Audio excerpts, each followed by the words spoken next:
সদ্যজাত সন্তানকে পাশে নিয়ে ইসলামপুর সুপার স্পেশালিটি হাসপাতালের বেডে বসে উচ্চ মাধ্যমিক পরীক্ষা দিল এক ছাত্রী। যাতে কোনো প্রকার সমস্যা না হয় সব ধরনের ব্যবস্থা করা হয়।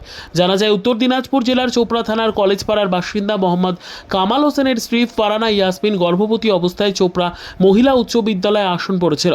সব পরীক্ষা নিজের আসনে বসে পরীক্ষা দিলেও শেষ পরীক্ষা সদ্যজাত সন্তান নিয়ে ইসলামপুর সুপার স্পেশালিটি হাসপাতালের বেডে বসেই দিতে হলো। পরিবার সূত্রে জানা যায়, গতকাল প্রসব যন্ত্রণা নিয়ে হাসপাতালে ভর্তি হবার পরে কাল সন্ধ্যায় সন্তান জন্ম দেয়। এরপর বিষয়টি জানাজানি হয় একজন পরীক্ষার্থী। তার যাতে শেষ পরীক্ষা ভালোভাবে দিতে পারে সেই কারণে এগিয়ে আসেন হাসপাতালের অতিরিক্ত সুপার ডক্টর সন্দীপন ব্যানার্জি।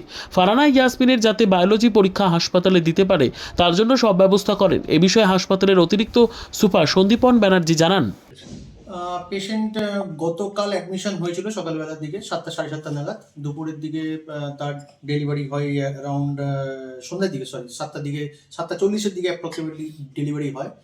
এবং আজকে সে পরীক্ষা দিচ্ছে। আমরা আজকে জানতে পারলাম, অ্যাকচুয়ালি কালকে সন্ধ্যাবেলা জানতে পারিনি যে উনি এইচএস ক্যান্ডিডেট।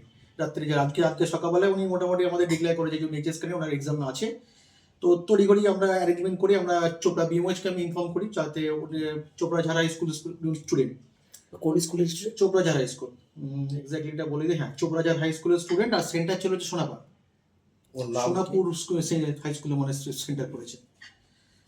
আর আপনার হচ্ছে আমরা সেই হিসাবে অ্যারেঞ্জমেন্ট করি মোটামুটি। আর এখন পরীক্ষা দিচ্ছে, ক্যান্ডিডেট আছে ওখানে, এক্সামিনারও আছে।